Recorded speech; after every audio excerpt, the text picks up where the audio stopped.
হজাক নি ভাই, ও ভাই আইন না, দুইটা কথা কই শুনে যান না। কিতা শুরু করছেন হাঙ্গারক তো বিয়ার কাম। কিতা কইতাম ফুলান্ডির কথাটি হজাক নি। এই মাত্র বাংলাদেশের ব্যাটিং শেষ হলো আমেরিকার বিপক্ষে। বাংলাদেশের ব্যাটিং যা দেখলাম, মানে কি বলবো, আমার নাকের পশম ঝরে যাওয়ার মতো অবস্থা। এক এক ব্যাটার যে রান করছে বলার মতো, মানে কোনো কথা নাই। আর লিটন দাস, এই যে মোনালিসা, এই জন্য শিল্পীর কারুকাজ, এই জন্য শৈল্পিক সৌন্দর্য, এই জন্য কি বলে, এই জন্য মিউজিয়াম রান করছে কত 15 বলে 14 রান। তার স্ট্রাইক রেট কত, তার 100-এর নিচে। তারপরে আসেন সৌম্য সরকার 20 রান। তারপরে আসেন আমাদের অধিনায়ক শান্ত শিষ্ট ভদ্র। কি দরকার তোমার টি-20 খেলার? তুমি হচ্ছে শান্ত, তুমি খেলবে টেস্ট, শান্তর মতো পরে থাকবা, অশান্ত হয়ে যাবে না। তুমি টি-20তে নামছো কি করতে? রান করছে কত? 11 বলে 3 রান। 11 বলে 3 রান। ক্রস ক্রস করে যদি এগুলোর লুঙ্গিটা তুলে একটু উপরে তুলে ক্রস ক্রস করে মারা যাইতো, তাহলে ঠিক হয়ে যেত। তারপরে আছে কে, আমাদের বাংলাদেশের জান, বাংলাদেশের প্রাণ অ্যাডভার্টাইজ আল হাসান। উনি 12 বল খেলছে, 12 বল করছে মাত্র 6 run. Cross cross cross cross. তারপরে আছে তৌহিদ হৃদয় 58 রান করছে। 58 রান করছে। আর মাহমুদুল্লাহ রিয়াদ 31 রান করছে।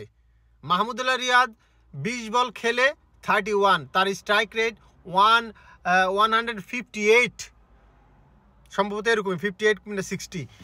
সবচাইতে বড় কথা হচ্ছে বাংলাদেশ যখন আপনার 10 ওভার শেষ হয়ে গেছে, মাত্র 60 রান 64 রান। ও ভাই আইয়েন না, আমেরিকার লোকে তো এই বালিশারা উঠতে গেছে, সিট হয়ে পড়ছে, একবার সিট হয়ে পড়ে গেছে। এই মাহমুদুল্লাহ রিয়াদ আর তৌহিদ হৃদয় শেষ পর্যন্ত খেলাটারে এই পর্যন্ত নিয়ে আসছে। যে অবস্থা ছিল, আমার তো মনে হয়েছে যে 100-120-এর বেশি তো করতেই পারবে না। যে লক্ষণ দেখা দিয়েছিল 10 ওভারে যদি 60 রান হয়, আর 10 ওভারে কত রান হইব? উইকেট গেছে গা মেনগুলা। যাক, ধন্যবাদ মাহমুদুল্লাহ রিয়াদ। তিনি বিপদের সময় বাংলাদেশের সব সময় পাশে থাকে। উনি বাংলাদেশ দলটারে উনি আগলিয়ে রাখছে। এই বয়সে আইস যেই ধরনের মায়ের মারে, নতুন বলা হয় না, শীততে পারে না, ভোর রাত্রে উঠে বইতে শীততে যেহেতু পারো না, ভোর রাত্রে উঠান দরকার কি? ট্রাই করো, দিনের বেলা ট্রাই করো। তুমি যদি শীততে না হারো, ভোর রাত্রে উঠে বইতে কে লাভ আছে? ঘুমেরও নষ্ট, শীততেও হারো না, দিনের বেলা ট্রাই করো। যাই হোক, শেষ পর্যন্ত বাংলাদেশ দল আমেরিকার টার্গেট দিছে কত, 153 রান 20 ওভারে। দেখা যাক কতটুকু করে। আজকে তাসকিন আহমেদ নাই, সেই সুযোগে কিন্তু অন্যরা যে খারাপ প্লেয়ার সুযোগ পাইছে তা কিন্তু না।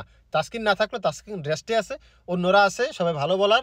তবে আমার ধারণা ওরা 100 রানের নিচে অল আউট হবে, এবং ওই 100 রানের নিচে অল আউট হওয়াটা দরকার। যদি আমেরিকার মতো দল যদি বাংলাদেশের সাথে 100-র উপরে করে ফেলে, তার মানে বাংলাদেশ কি বালিশ ছাড়া শুয়ে গেছে।